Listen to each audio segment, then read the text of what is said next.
once said that autistic people are like tourists in a foreign country. What did you mean?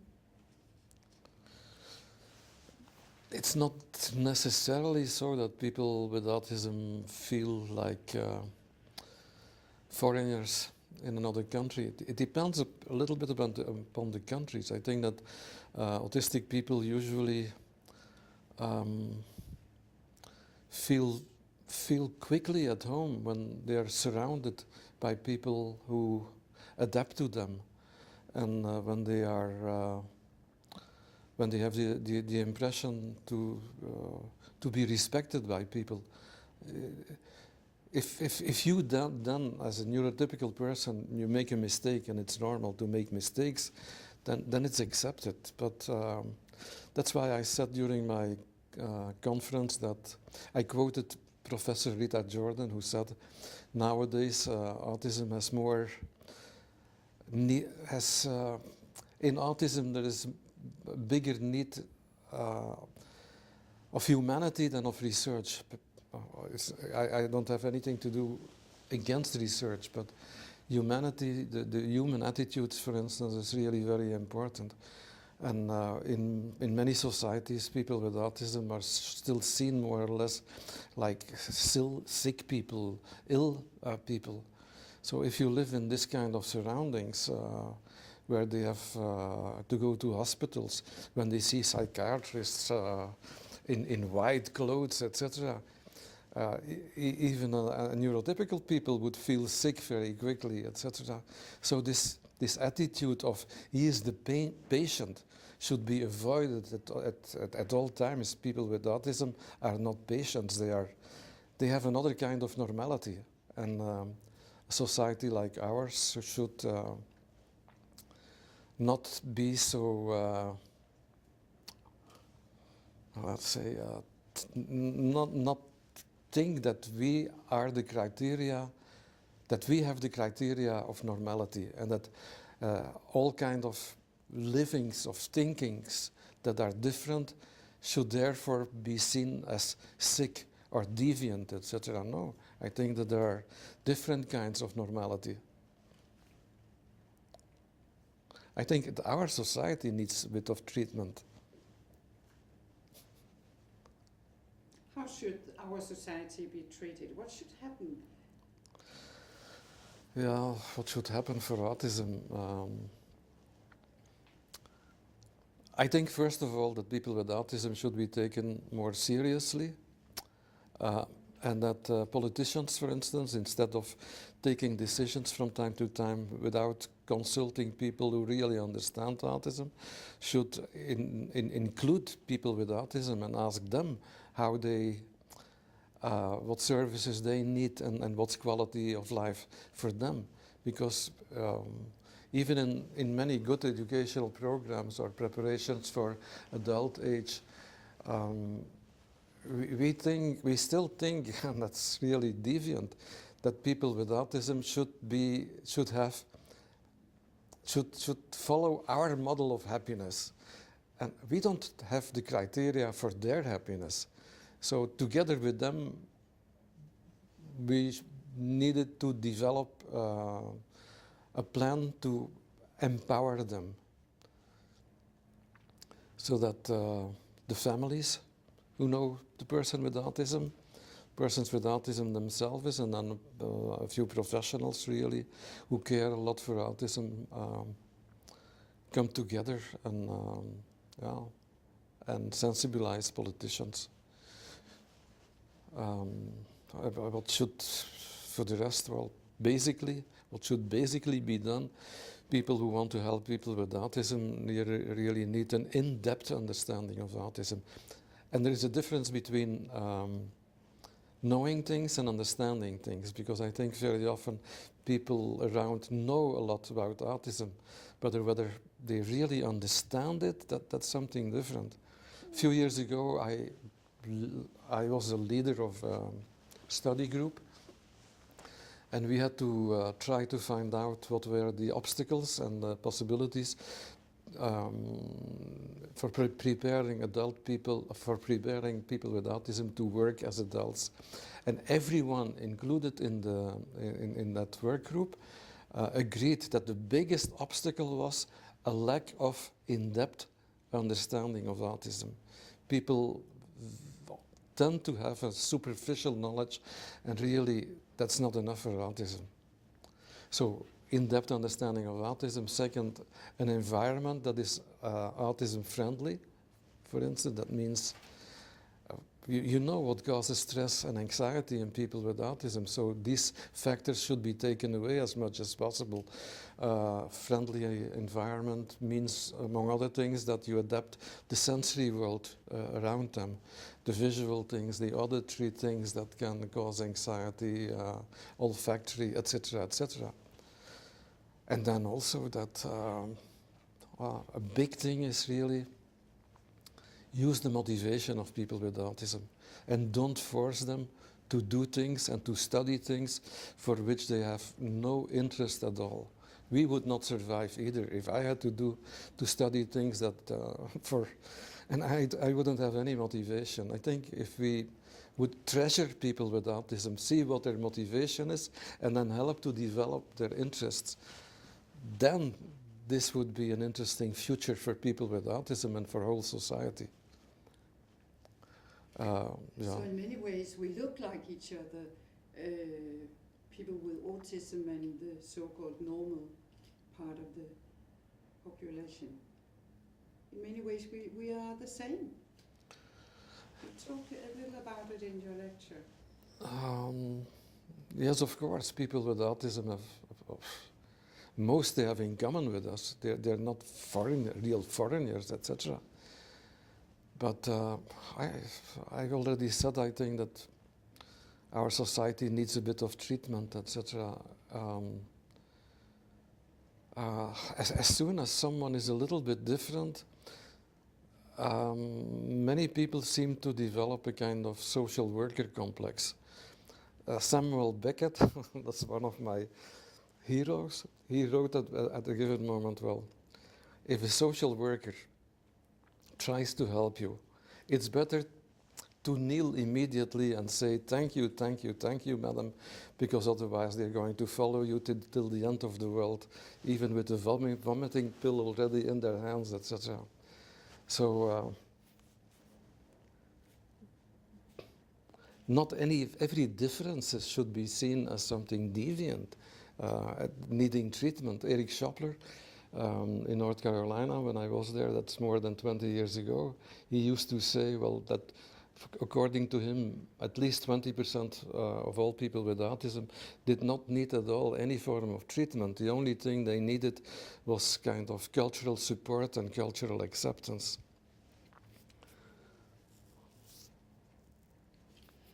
But let's talk a little about the politicians. What should they do? About what? The politicians. Yeah. What about them? What should they do? I mean, they have the money. Is it a question of money? Yeah, they should, politicians, I think, should learn that in a world where everyone is talking about empowering, that parents should be empowered, that persons with autism should be empowered, and that they should have their say when they're offered the opportunity to talk to politicians. I think we really have to learn to wish to what they want instead of what we want that they want.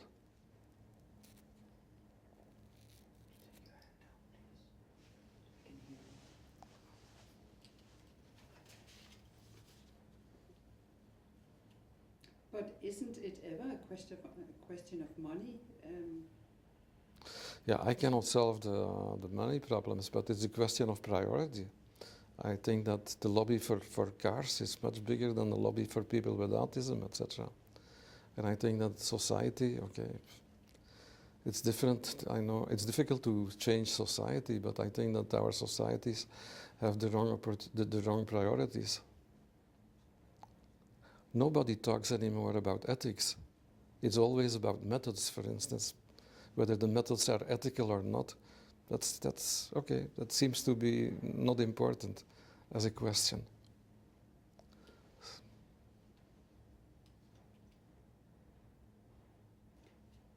And the ethics is you mean, for instance, that we have to discuss whether it's right to push people with autism a little, or whether it's wrong, or Well,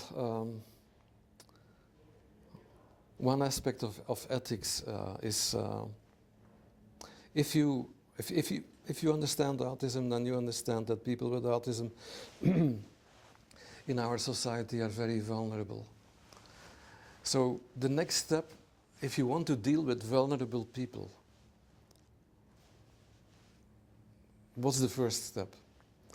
And now I make a small detour. Karl Popper was a philosopher of science, and he lectured about the necessity of using objectivity and observation in not only in the positive sciences, but also in the human sciences. And his students agreed.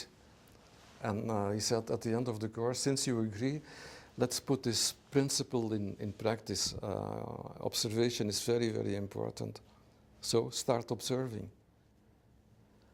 And then the student after a while said, yes, professor, but what should we observe? And then he said, listen, before I answer this question, I'll tell you something that you should never forget. There is no science without ethical values. He says, if I tell you to observe, at a given moment you have to make a choice.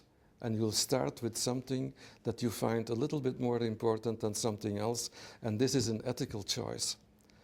So back to autism, what's the first step? I think if you understand that someone is vulnerable, then the first step, ethically speaking, is you try to share the mind of this person. Okay? And instead of attacking the behaviors, for instance, this is really a lack of respect. And this is ethically non-acceptable. There are so many approaches in autism that I find ethically non-acceptable. For me, the only thing is, well, try to understand someone from within and develop an individualized program, for instance, based on this understanding. But to understand from within, it's very, very difficult, I guess. Otherwise, more of us would do it. Yeah, okay. In fact, it's much more difficult than using a handbook and a manual, etc. Yeah, but okay, there is no handbook, there is no manual written for one child with autism. So, in order to individualize, you need to understand this person from within, not autism in general from within, but this person with autism. And that's a lot of confusion among professionals. Many think that the most important question is, what do I do with this child? No, that's not the most important. Other ones say, well, most important is how do I do it? No, it's not the most important. The most important one is why do I do it? And the why do I do it, if you do not understand this, then you cannot individualize. But if you understand the why, yes, then you're on a good way. But I agree that this is the most difficult way. But people with autism, well, they deserve it. There is no other way.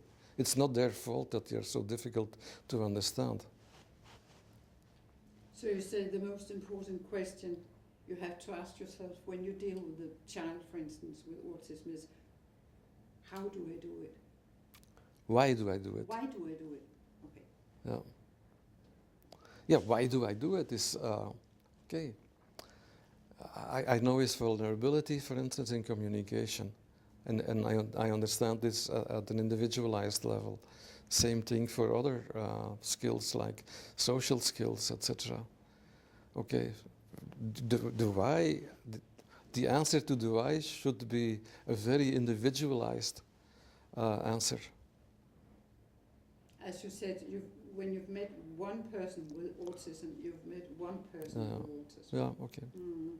Yeah, individualization is very, very important. There is this very famous slogan from Stephen Shore, who said, well, if you have seen one person with autism, you have seen one person with autism. and the next one is another adventure, and yeah, that's the way it is. That's why it's so important that also professionals learn to work better together with parents, because parents know their child best. A professional, for instance, cannot be more than a guide, and certainly not an expert. I hate the word specialist in autism or expert in autism. No, I cannot stand it. It's no, there are too many things that we do not understand well enough. So you're not an expert? no, not at all. No. What are you then? I'm a guide. I know a few things about autism, and I can share what I know with parents. But I need their knowledge in order to develop something for their child. How do you see the future for autistic people, not only in Belgium or Denmark, but? That's a big question. Mm-hmm. Yeah. Well, positive side, the negative side.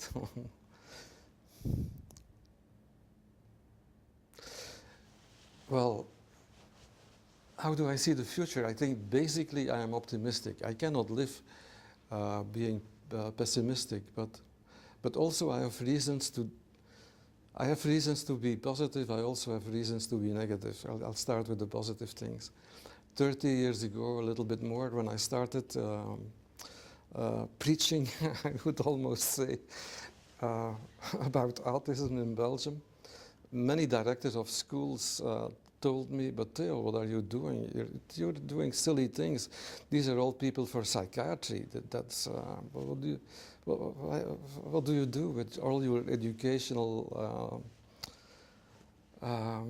inspiration, etc.?" So now, 20, 30 years ago, we see, well, in Flanders alone, I think we have more than 500 classrooms specialized in autism. We have home training services, we have diagnostic services, etc.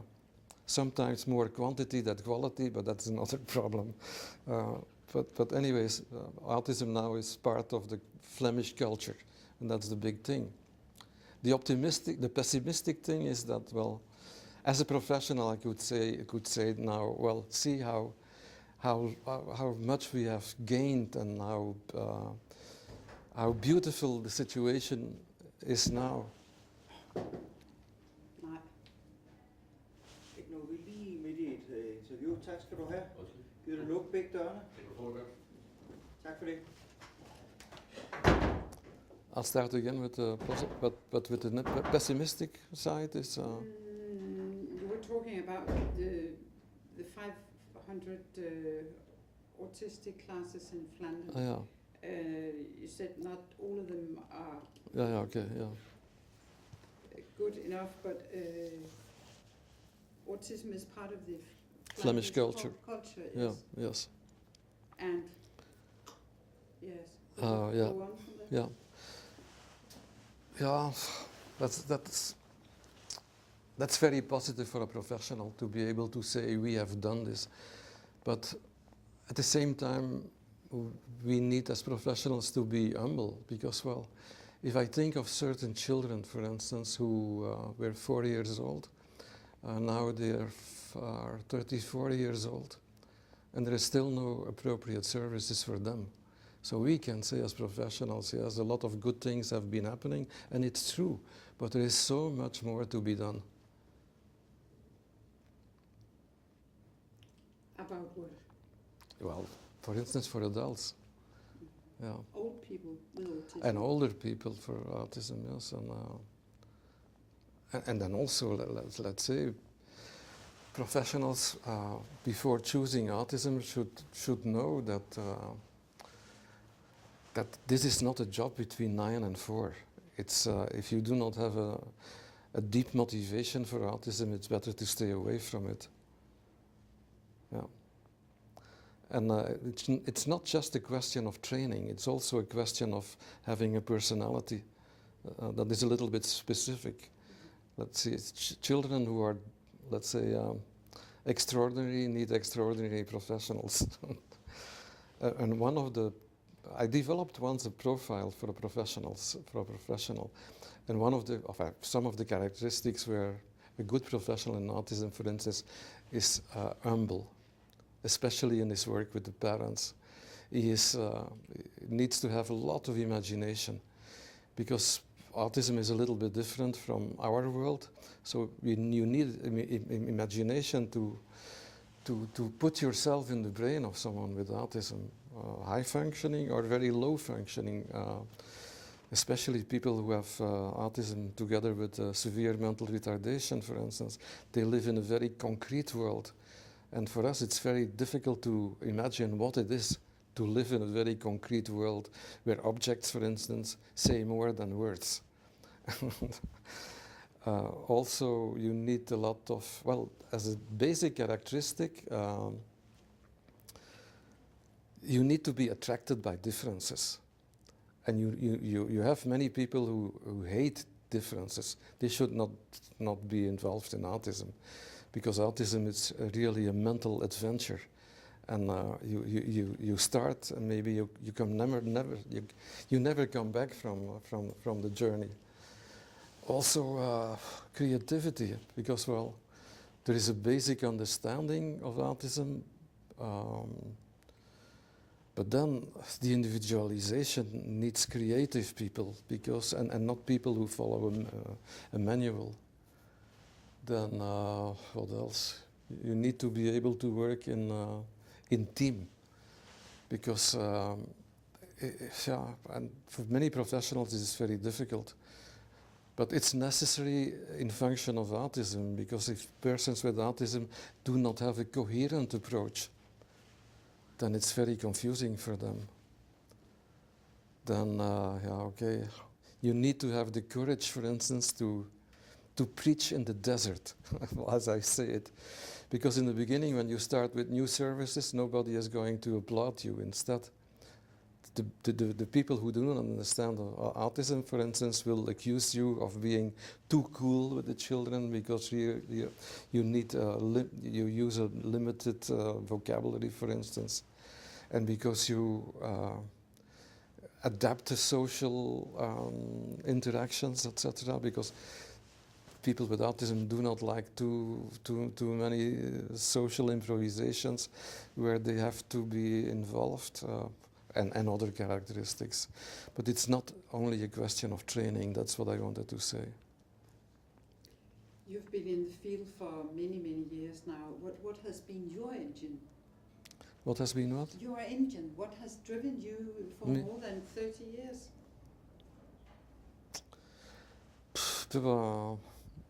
What has driven me? Okay. First of all, I did not want a life that would be useless. So I think that I have the luxury to be able to do something that's needed. And this is really a big chance in life. Not everyone has this possibility. Second, I feel very attracted to people with autism also, because of I like differences. Also because they are so vulnerable. And so few people are advocates for them.